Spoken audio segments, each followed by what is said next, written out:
All right, it looks like I am live on all three devices. So we're going to give this a whirl.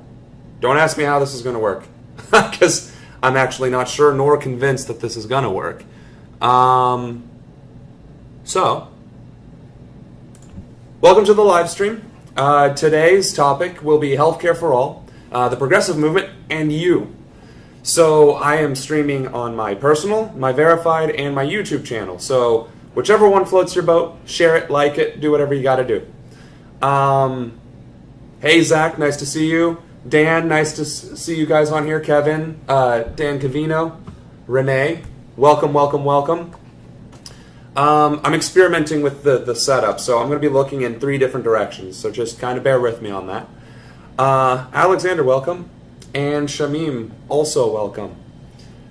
So the universal healthcare thing, that's hitting the news networks hard because Bernie Sanders proposed his Medicare for All Act, and it's the most comprehensive Medicare for All bill on the Senate floor of all time, blah, blah, blah, and we got a bunch of senators supporting it for once. Now, granted, not universally, unfortunately.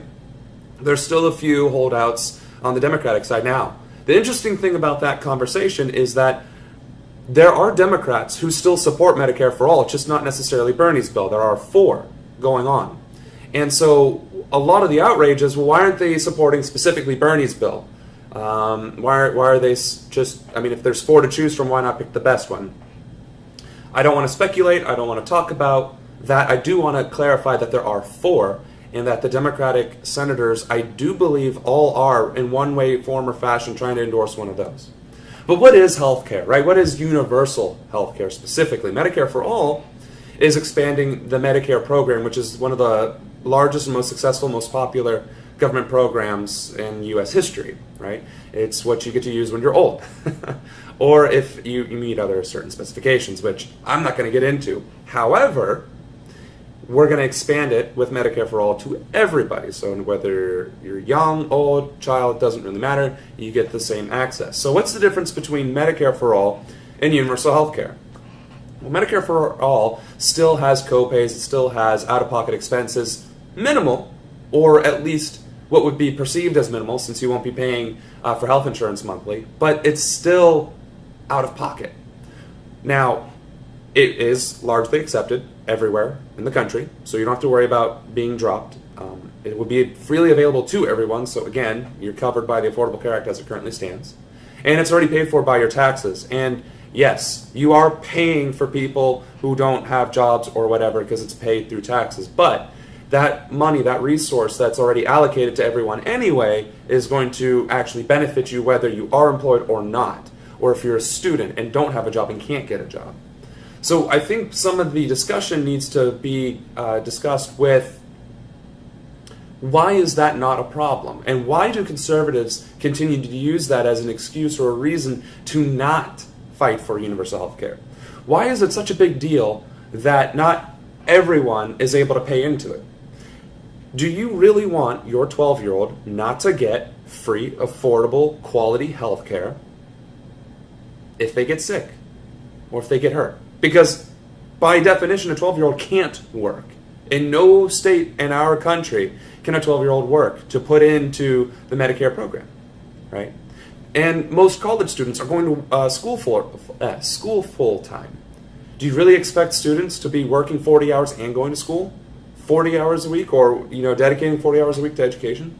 I mean, granted, that is what happens due to our economic standing, but is it realistic? It isn't. So why should you have to suffer or overburden yourself and stress yourself out and develop health problems because of extra work stress, because of education stress, to get the health care that you need, right? Should the unforeseeable happen. Healthcare for all, or Medicare for All, allows an existing program to simply be broadened, right, to everyone, so that it's all-inclusive. And it's already being paid for as an all-inclusive thing. And now, I've gone into a few discussions on healthcare before, such as with the healthcare, the way it currently operates, Hospitals charge whatever they charge for, say, a broken hand. Remember when I had my little meat tenderizer and I scared the bejesus out of everybody? Say I break my hand and I go to the doctor, Kettering. I go to Kettering and it's like $500 to get fixed, but they charge me, say, 2.5, a multiplier of 2.5. See, the thing that most people don't realize is that there's multipliers. Now, a long story short, Kettering, Dayton, Cincinnati, they're all going to have different rates, different multipliers, because they're different hospitals, different regions, different whatever. At the end of the day, though, they all get Medicare. Every single hospital, every single medical facility in this country gets some sort of Medicare payout. Now, I'm not going to pretend to know what that calculation is, because I honestly don't. I admit freely, I do not know how that money is determined. What I do know is, if you take the revenue of any given hospital, dividing it by their multiplier, and subtracting it by what Medicare payouts they do get, it is either a zero balance, a negative balance, or a minimal out-of-pocket expense. Meaning, for instance, the River Valley, no. Lancaster Valley, I can't even remember. It's the hospital in my hometown of Lancaster. It's been a long weekend, folks. That hospital makes a revenue of about $53 million, and I believe it had a 2.13 multiplier, and it made approximately $23 million in Medicare, as in it got paid by Medicare, the federal government, the Medicare program. It was given a chunk of $23 million. If you take the 53 divided by 21.3 and subtract the $23 million that it got from Medicare, and again, I believe these are the correct numbers. You can pull it up on my website, www.ronanforcongress.com, under the healthcare analysis.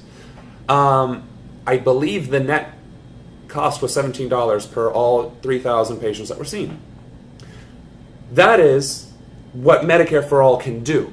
Hospitals are already seeing X amount of patients throughout the course of their timeline, and they're getting a payment. What the net cost, the actual real cost of treatment would be. And that's what we fail to have in the conversations. Medicare for All would continue to pay the base cost of medical treatment, whether it's an injury, whether it's an illness, whether it's ongoing, short-term, or whatever.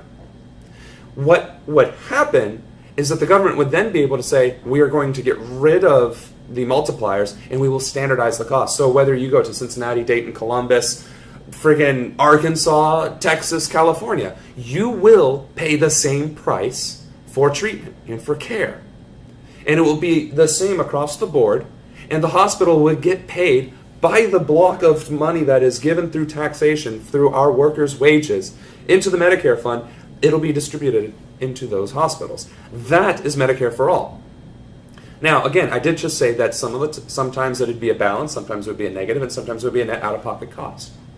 I think anybody that is watching this or who will watch this can agree, $27 or thereabouts to get cancer treatment, to get your broken bones fixed, to take care of whatever injury or illness that you have, is a very small price to pay, when that is the only price you have to pay, aside from whatever tax is already taken out of your paycheck each week or month or however often you get paid. No additional insurance required. No co-pays, no deductibles, no nothing. Simply your taxes. That is what Medicare for All provides. Now, that is a humongous leap in the right direction of universal health care.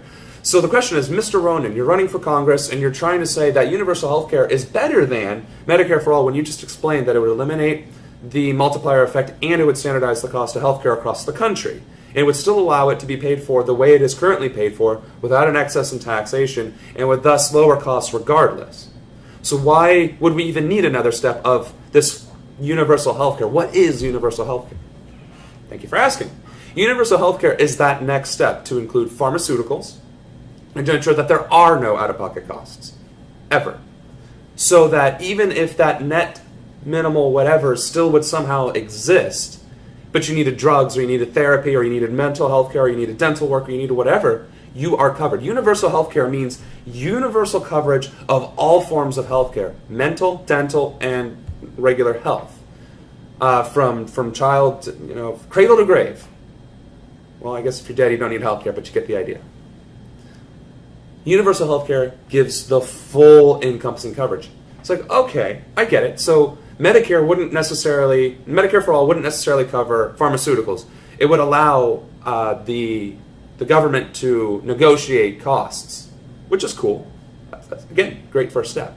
Not arguing that Medicare for all is not a good idea or something that's needed or that it's something I support. I absolutely do support it, 1,000%. But universal health care, that discussion, that topic, that idea is taking it to that next level so that the drugs, the therapy, mental health care, dental care, all of it is covered. Because under Medicare for all, I do believe it does not cover mental health, and it doesn't obviously cover pharmaceuticals. I do believe it covers dental, but I could be wrong about that. Again, I haven't delved into the cajillion pages of Bernie's proposed legislation. So if anybody would like to comment on that, please do. I would happily correct myself in real time. Rob Baxter. Sam, you've been on Real Progressives a few times. You know damn well how Medicare for all would be paid for. MMT! I get it. We're not getting into the MMT right now, though.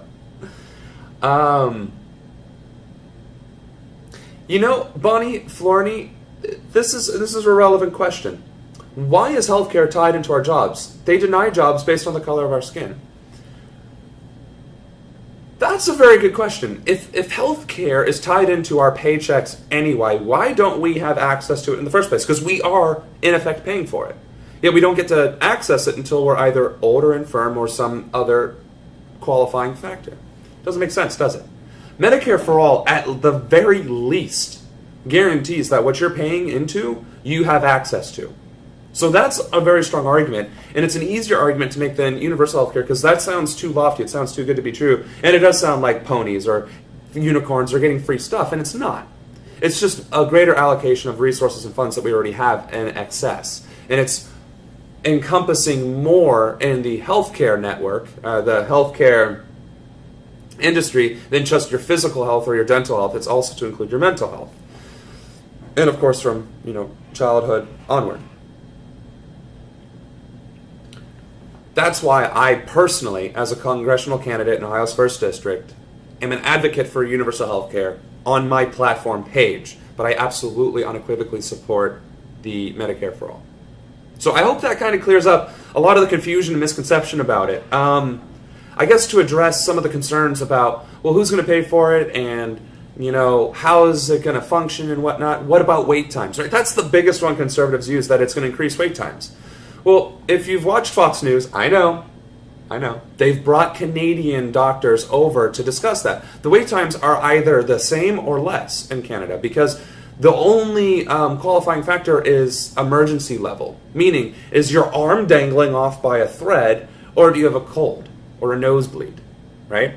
If you have something minor, yes, it's going to take longer to be seen because it's not life-threatening, it's not an emergency, right? And with a universal, with a Medicare for all kind of program, there would be the stratification of what's an emergency, what's necessary, and what isn't. And that's not a problem. Now, again, just speaking on what the concept is and not discussing what's actually in the bill, discussing what Medicare for all does and universal health care and how it would operate. Yes, there would be wait times, as there currently are. I mean, I can't imagine, I don't actually recall a time where I went to the hospital and I was seen instantly. In fact, I've even had fevers of like 102, my fever breaking while in the waiting room and then being given antibacterials. It's just, I'm paying for healthcare and I'm still not being seen at a quick rate, right? That's because we're understaffed. And in many ways, there's also an legally, mind you, like legislatively, as in the law of the land is doctors are the ones that have to do the prescriptions and the diagnoses. Whereas a nurse practitioner is basically one step removed from a practicing doctor. They get paid less and they have a slightly lesser, certification, but they can do everything a doctor can do short of surgery. What this Medicare for all universal health care would do and allow us to do is specialize our healthcare so that doctors are truly the specialists, that their jobs is to do the hard stuff, to do the surgeries, to do the nitty-gritty specialized things, and to allow nurse practitioners to more cheaply, more economically treat the common things. That's what they went to school for. That is the purpose of being a nurse practitioner and a nurse in general, to take care of the small ailments, but to give them the right and the authority to diagnose. That's what's lacking. If we could allow nurses and nurse practitioners to diagnose, right, or to give them at least initial diagnosis authority and powers, so that at least there is some sort of paper trail saying, this person came in bleeding from their ears, eyes, and nose. This is probably blah, blah, blah. And then they come in later on, and the doctor's like, yeah, this is actually not that. It's something even worse, better, whatever. And then the doctor gets to supersede the initial diagnosis.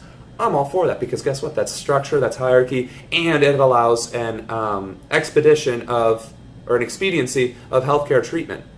That is the difference between a for-profit system where you're going to get seen based on what kind of profit they can make off of you, right? Because if you have a nosebleed, they're going to just, if his arm's dangling off, we can charge him thousands of dollars to stick that sucker back on, right? Whereas with the universal healthcare, it's about what is the ailment, how serious is it, and how quickly can we treat you, how realistically can we treat you. And the other thing with universal healthcare is if this facility is incapable of doing it, you can be transported at no cost to one that can. We're allowed to rotate and to allocate the resources as they are needed, whereas a for-profit thing will charge you for the helicopter ride, the ambulance ride, so on and so forth. So, that's the answer to, or the rebuttal to, what about my wait times? Now, I enjoy talking about healthcare because it's just, to me, it makes too much sense, right? That should be a guaranteed right, and it's something we pay into already, and it's something that's already sustainable now without raising taxes. And yes, I will go on the record, and people can hold that against me in any interview, in any discussion, at any point in time. They can quote me. Medicare for all does not require any increase in taxes.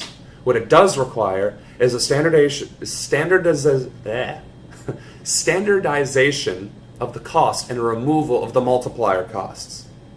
That's all it requires. And our overall cost of healthcare would go down, and Medicare would allow us to have that opportunity. Now, to talk about the movement.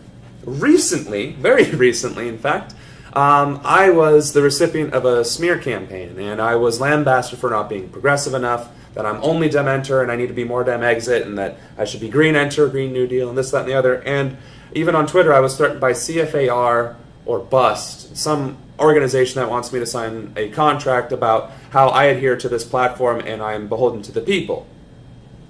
I didn't want to sign the contract because they were being very rude and abrasive. The Green Party continues to reach out to people and wanting to bring him in, and then there's certain individuals that make you feel bad or guilty for not joining the Green Party when you're in Ohio or Idaho. And then you have the Dem Enter crowd lambasting the Dem Exit crowd for not thinking straight. And the Dem Exit crowd saying, I will never ever go Dem again, and you Dem Enters are horrible, and how can you be a Hillbot? And we just attack each other.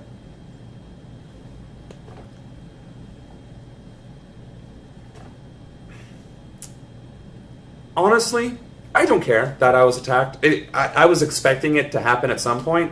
It's just disappointing that it's happening from people that I'm natural allies with. We are all natural allies as progressives. I don't care if you're Dem Enter or Dem Exit. Quite frankly, I'm both.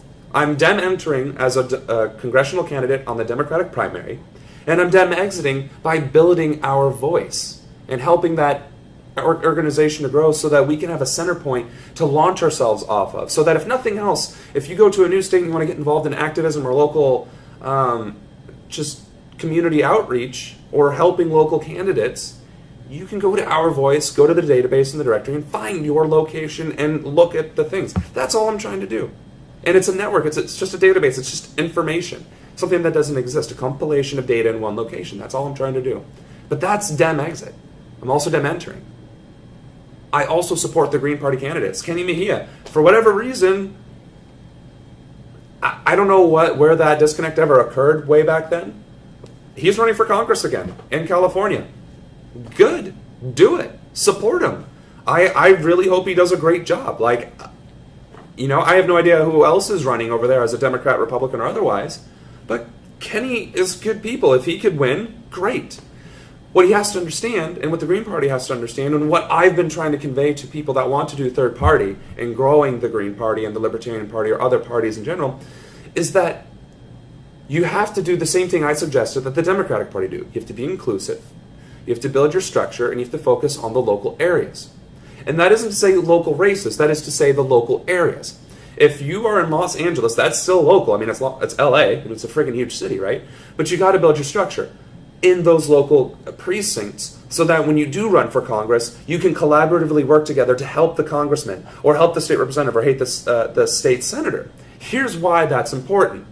So the Green Party is an established party. It's nationally recognized, although it doesn't always get ballot access, as it didn't in Ohio last year, right? So in 2016, the Secretary of State denied the Green Party ballot access in Ohio. But what they didn't do is continue to build their infrastructure. They did not continue to build their party presence in rural Ohio or in metropolitan Ohio. They just have their state party, and they have like the meetings, and I honestly can't find anything out about them.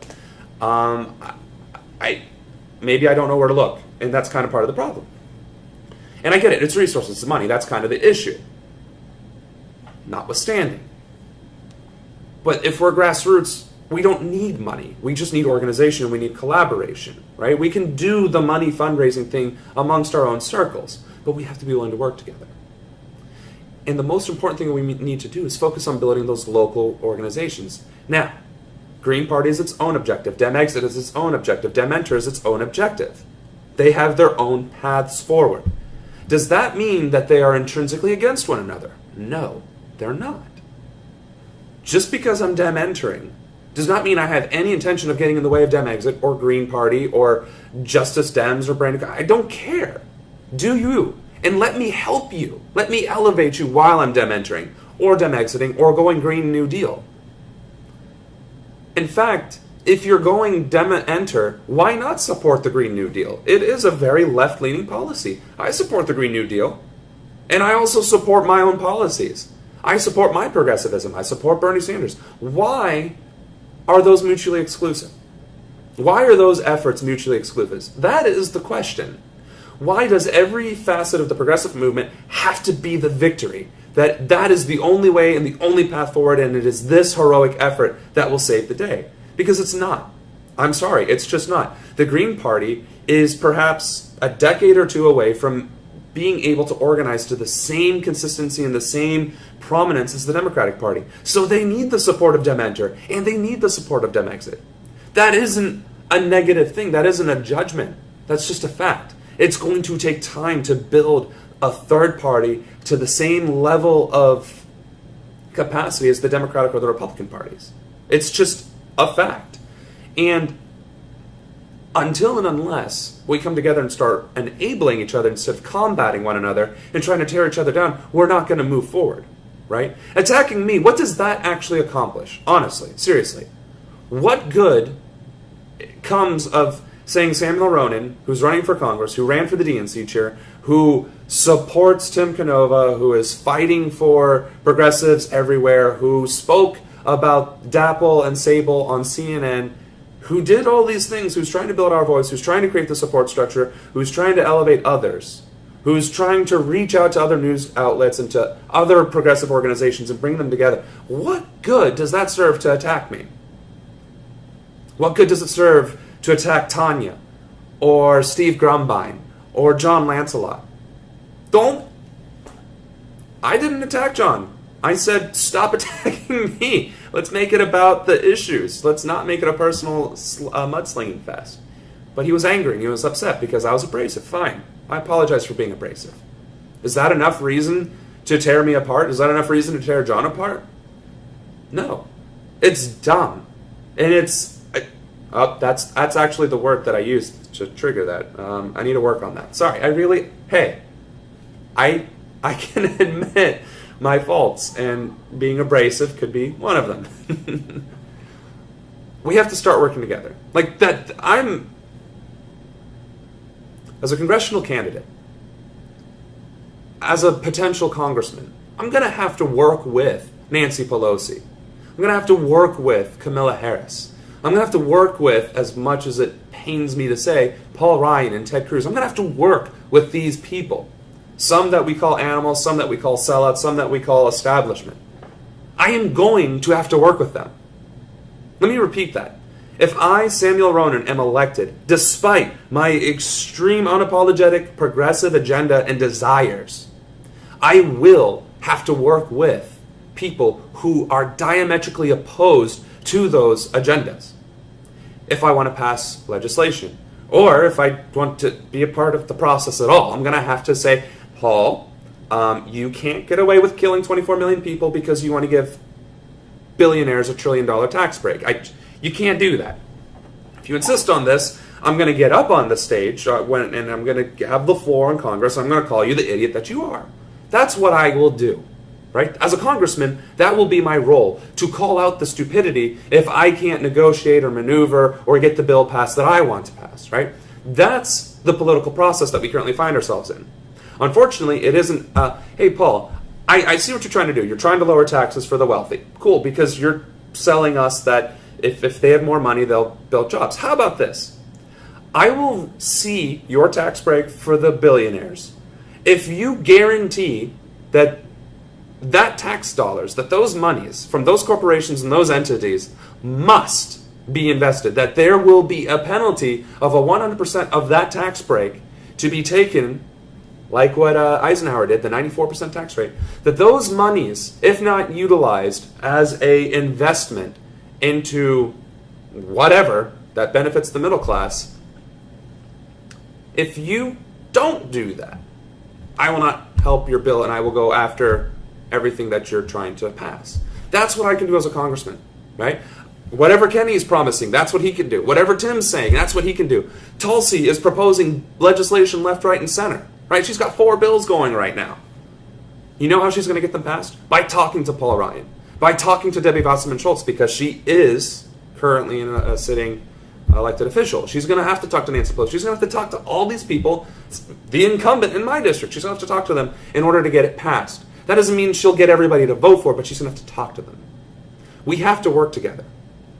And if we're going to be progressives, and we're going to tear it down, take it over, infiltrate, do whatever, if we are doing the same exact thing as the people we are trying to replace, we are no better. And I will not apologize for saying it. So let me repeat it. If we as progressives are going to attack each other and tear each other down so that this one thing can be successful, then we are no better than the Democrats, and we are no better than the Republicans, and we are no better than the current political system as it stands. We have to be better. We must be better. Because if we are not, because if we succeed to replace them, we are only replacing them with a different darkness. Sure, we'll all be progressives, and we'll all, let's just say all 435 congressional seats are taken over by progressives. Let's just say that happens. If we then focus all of our energies and efforts in attacking one another and not passing legislation because the Green New Deal wing is having an argument with the Dem Enter wing, which is having an argument with the Dem Exit wing, that wants to do Medicare for all versus universal health care versus something in between, when they're all intrinsically the same because that one faction wants to be the hero, how are we any different than the Democratic Party, who is obstructing the Republican administration so that the Republicans can't have a win?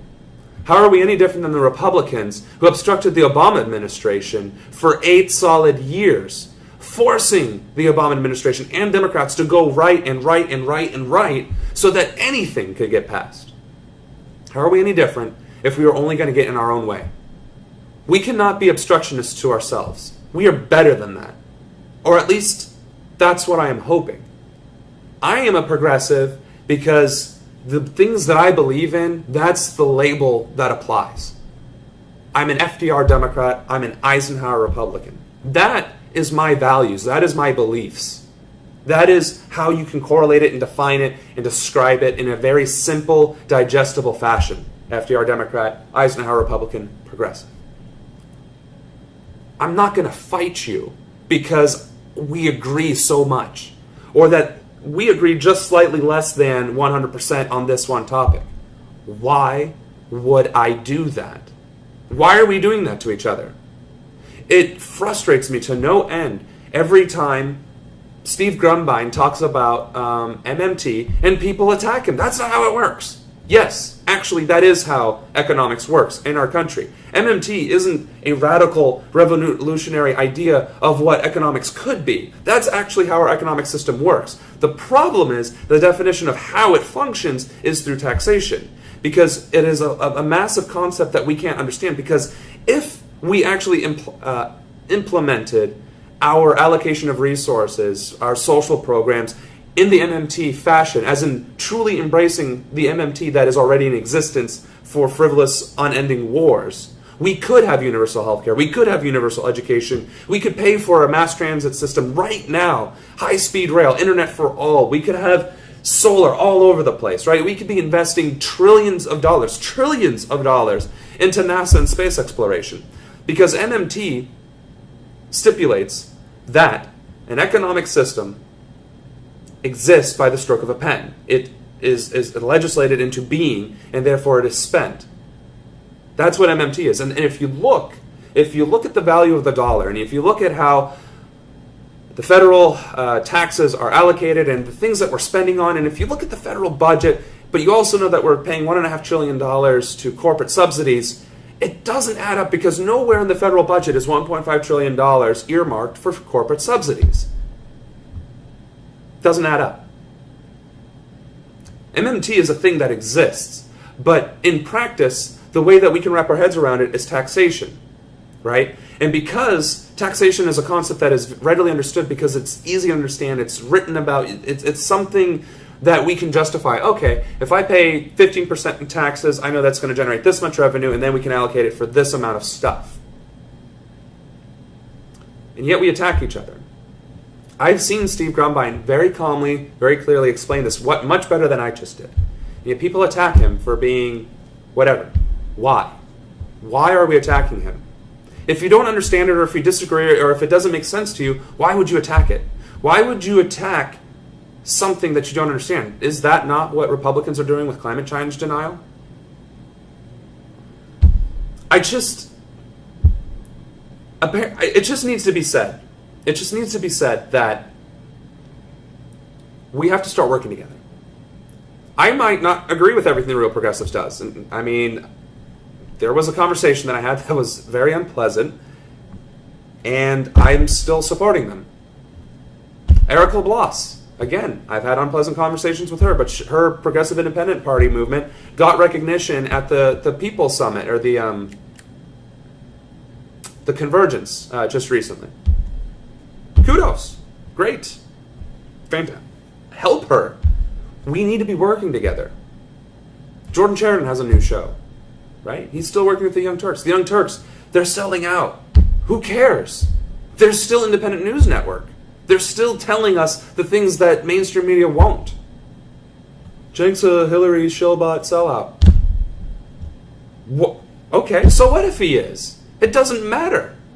It doesn't matter, because at the end of the day, he's fighting for the same thing you and me are fighting for. I'm running as a Democrat in Ohio. I said it. Universal healthcare, education, UBI, fight for 15 or more, profit sharing, clean energy. No more wars for foreign oil and poppy fields. These are my values. These are the things I am fighting for, and that I will propose and fight for in Congress if I'm fortunate enough to win. Honestly, run as a Republican. Go. If you live in Alabama, Utah, the southern states in general, or in rural America especially, run as a Republican. Don't even try running as a Democrat, because you're going to lose. You just are. For a smaller race, state representative and below, you will lose. You are going to lose. You do not have a chance of winning. There is none. But what you can do is you can run as a Republican. And you can take your progressive agenda, and you can be unapologetic with that agenda. And you can speak to the conservatives in a way that they understand it. Not bashing their heads in because they don't understand universal healthcare and education. Talk about Medicare for all. Talk about how it'll save you money so that you can go spend your hard-earned labor. So that you're not spending your 50, 60-hour work week paycheck on insurance and co-pays and deductibles. Or maybe you want to be that mechanic and you want to get that next level of certification, but you can't because you can't afford school. Even a vocational school, you can't afford it because you're only making $15 an hour, working 60 hours a week just so you can keep the food on the table and your lights on. That's how you reach conservatives. You talk about the struggle.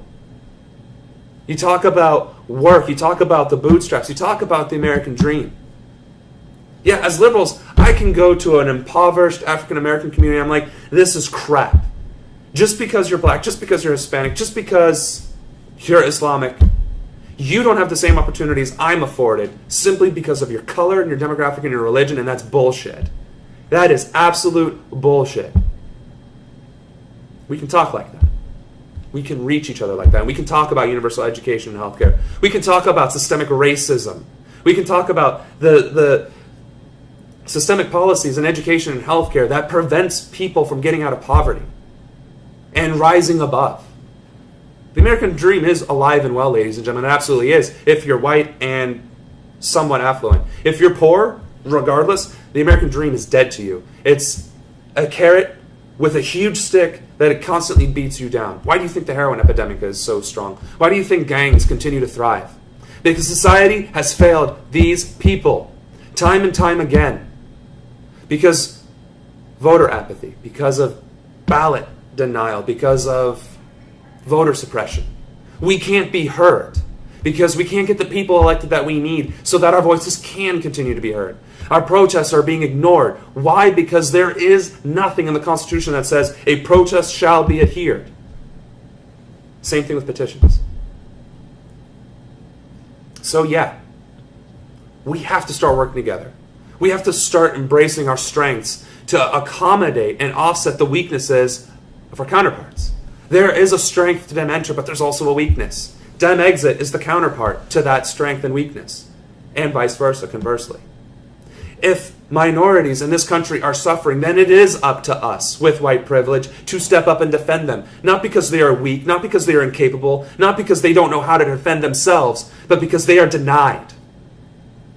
Time and time again, women are denied access to healthcare, denied promotions, denied the ability to pursue a degree because they are women and no other reason.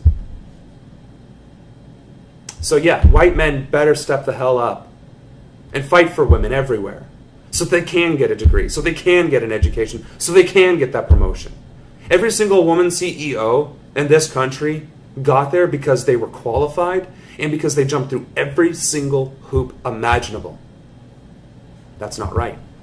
That's completely unfair because I guarantee you not a single man, white or otherwise, would have been able to fulfill those particular obligations. Because one, we're not used to it, and two, we wouldn't feel the need to. It's like, why should I have to go through this extra hoop? I am qualified, here's my resume, here's my list of whatever. That's what it should take. Same thing with this progressive movement. I don't care what your demographic is, and I don't care what your direction into revolution and reform is. Do it. Fight. Stand up, and stand up for each other. Quit kicking each other while we're all down. You know what that's going to do? It's going to cause all of us to fail. Because you know what? Tear me down. Let me lose my election. Who else in Ohio's 1st Congressional District is running on an unapologetic progressive platform? Oh, wait. Tear Tim Canova down. Tear Nina Turner down because she's not doing enough for our revolution. Tear Tulsi Gabbard down because she's not Bernie Sanders. Tear Bernie Sanders down because he isn't doing enough in your opinion. Who else do we have? Who do we replace them with? With what structure do we fight with? What has activism done? We protest. Everybody loves a good protest, right? We are the ones that get attacked by law enforcement. We're the ones. Flint still doesn't have clean water, and there have been protests for years. DAPL is still ongoing. It's getting shut down in places, but essentially it's ongoing. But Nazis get to march in the streets. That is what our failure to unify has allowed to happen. And I do not apologize for speaking this harsh truth. And I have been the recipient of this vitriol. I don't care. Hate me. disagree with everything I say unequivocally, I will still fight for you. I will still defend your rights. I will still fight for this progressive movement and this progressive agenda because it is necessary. Because we cannot allow this inexplicable corruption to continue unabated. And if I am the least of us, at least I am still part of us. And if you judge others in the same light, again, at least they are still part of the process. We cannot win on hubris and belief in will alone. Because if we could win on will alone, trust me, nobody's accused me of being weak-willed yet. And there's plenty of us who are just as domineering. Plenty of us who have the strength and fortitude of will to succeed. But it isn't enough. We have to work together. Our strength is in numbers. Our strength is in unity. That is your role, to support one another. Stop getting hung up on the direction and the path. Focus on the goal. We want reform. We cannot get reform. We cannot achieve reform until we are elected, until we do infiltrate these caucuses and these parties and these different groups. We can't continue to organize and scream and shout and stomp our feet and say, well, they're not doing it enough. Help them. If they're not doing something right, support them, show them. Don't be abrasive about it. We need to educate each other.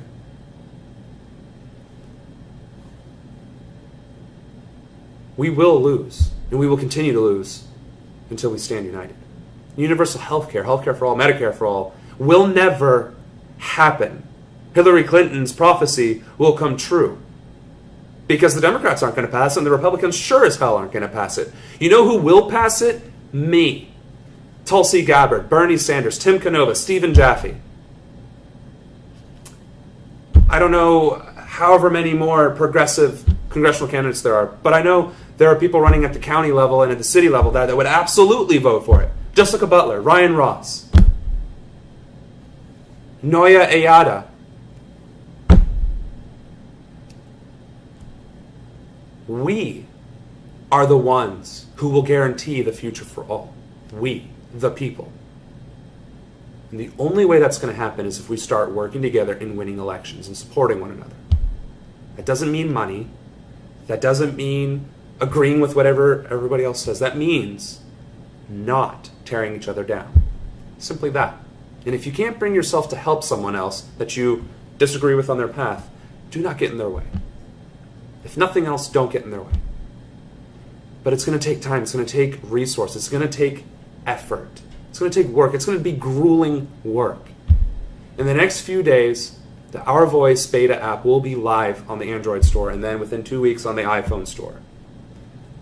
What that'll allow us to do is go door to door and canvass and truly get a pulse of what people believe in our country.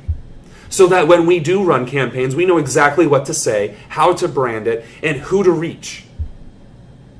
By precinct, by zip code, by district. And it'll be readily available to all of you. That is something we don't have. Nation Builder is $9,000. Who here can spend $9,000 to obtain Nation Builder? Who can spend $900 a month as a small, just started nonprofit to go door to door and find a mail list, a call list? And would that list even do you any good? We're building our own structures. We're building our own resources. And we have to utilize them. We have to support those endeavors and those initiatives. There are many groups out there doing the work that is needed. We need to elevate them. We need to highlight them. We need to share the knowledge. Your list, your 100 names, your 100 emails are useless if you don't use them properly. If there are 10 organizations with each having 100 unique names, and they're all essentially fighting for the same thing, but they never work together, that's 900 people that aren't being brought into a larger initiative, where 900 additional people could be part of the exposure process, could be liking and sharing your posts, that could be working with you while you're doing this specific thing, but they're going to help the other 9 organizations do their individual thing. Why are there hundreds of thousands clean energy, get oil out of our stop fracking organizations that are not working together? It's not enough what we're doing right now. Because we're angry and we're afraid, because we have been infiltrated, we have been attacked, and we have been stabbed in the back. We have seen the suffering. We have seen the failures of the past, but that cannot deter you from continuing on and fighting. You have to trust each other. We have to learn to trust each other. We don't have to like each other, and we don't have to agree with each other. We have to work together. E pluribus unum is exactly what our country was founded on, and that is exactly what we do not currently have or possess within our own movement. And that's why we're struggling. We are struggling because we are not embodying our own ideologies. We are the most diverse, welcoming, inclusive, forward-thinking generation in history. And yet we can't work together. How much sense does that make? And yet we feel that we are better than the Democrats and Republicans currently in office who refuse to work together, who attack one another like rabid animals. We need to ask ourselves who we wish to be, what kind of future we want, and what our role in that will be. 20, 30 years from now, can you look back at your actions today and live with the consequences? And say that I did everything in my power to fight back, to make a difference, to enable and embolden and empower my fellow countrymen, my fellow progressives. Can you say that? If the answer is no, if the answer is, but they're not listening, or if the answer is anything other than yes, and you can look yourself in the eye in a mirror and say it without blinking or looking away afterwards, then step up. I'm begging you, step up. Again, pick a path. Support that path. And enable and empower the path next to you, because we are all heading forward. We are all moving towards that future, that progressive future, that utopian future where everybody can go to school, where everybody can get a job, where everybody can afford to live with whatever wages they're making, because no wage shall be less than a wage that can allow for a livable lifestyle. Not one that is just merely existence, but one where you can actually sustain and enjoy life. Where we can have clean energy, where we can focus on technology that allows us to explore the stars. If we want that future, look at the man and the woman next to you. Look at the organizations on either side and realize that they are facing the same direction. They are walking beside you. They are walking beside you, shoulder to shoulder. It's just their particular path, their particular lane is their focus. That right there, that's the direction. So, I'm going to wrap this up slowly with some Q&A because I have a follow-up interview at 7, and I look forward to having that as well. And let's see, what do I got here? The goal is progressive majorities in legislative bodies. So the question becomes how best to do that. Ideally, we all push that through. We can't mix the issues with electoral politics. That's all. Right. I mean, I think if we could all come together, Dem enter, Dem exit, Bernie-crats, Green Party, Libertarians, everybody just came together and said, these are our candidates that we want in this area. And they all had their platform to speak, 30 minutes, just solid, tell us what you are all about. And we as a collective movement, as a collective entity said, in Iraq choice voting, we like this guy for Congress, we like this guy for state rep and state senate, and we all just agreed to it. We could fill every single ballot placement in the country. That is what we need to do. That is the pragmatism and the forward thinking that we need. We don't need 15 people running for Congress. We need 15 people running for 15 positions in 2017, 2018, 2019, 2020, and every single election year. That is what we need.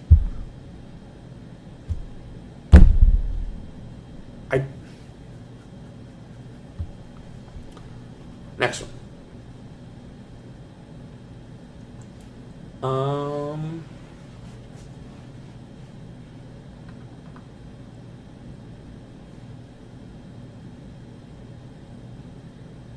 See, and this is the other point.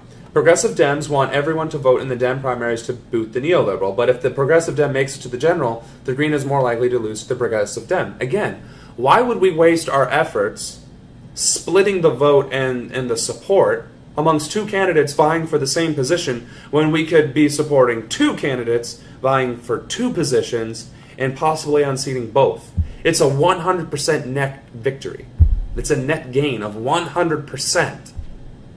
Now imagine if the California special election didn't have 21 candidates running for Congress and instead had one progressive, whatever neoliberal, and whatever Republican.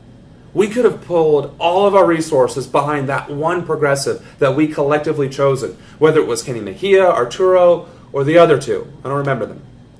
It could have been one of those four, and if we collectively had supported one of them, we might have won. And in fact, we would have won, because collectively all those votes combined was greater than the one that did win. That is our power. That is our strength. And that is what I encourage all of us to do. And that's the kind of campaign I'm running. I'm trying to work with other candidates. I'm trying to elevate them every chance I can get. I'm trying to share and post and retweet everybody else's literature and information every chance I get. Why? Because I want them to win. I would rather 400,000 candidates win and me lose, but we take over every single thing, than me win and 400,000 other people lose. It's not about me. It's about collectively all of us winning. That has to be our focus. Let me look at this one here.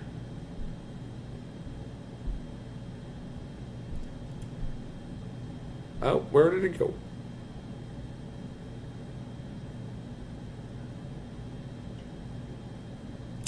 Yeah, the more long-term movement building and less short-term shoot the moon thinking.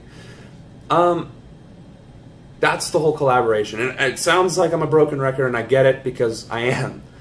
We have to work together. That's just not a question. That is not a debate. The only way we're going to have long-term strategies and networks and structure is if we build it now. That's, again, why I started Our Voice. To be nothing less than a platform and a repository of information and data to find other like-minded individuals. Because if we don't have that alone, how are we going to find each other? How are we going to work with each other? And once we find each other, why would we then waste our time and energy to attack one another? So in closing, we have the capacity right now to win across the board. We just have to understand that we're all working together, that just because we're side by side and not marching along the same path does not mean we are on the same team. We are. We always have been. And it's time to put those hatchets aside, to bury those differences and focus on the future. So, thank you for watching. I need to get ready for the other interview, and again, thank you for having me. I'll be here next week. Take care, everybody. Hope you've had a wonderful weekend.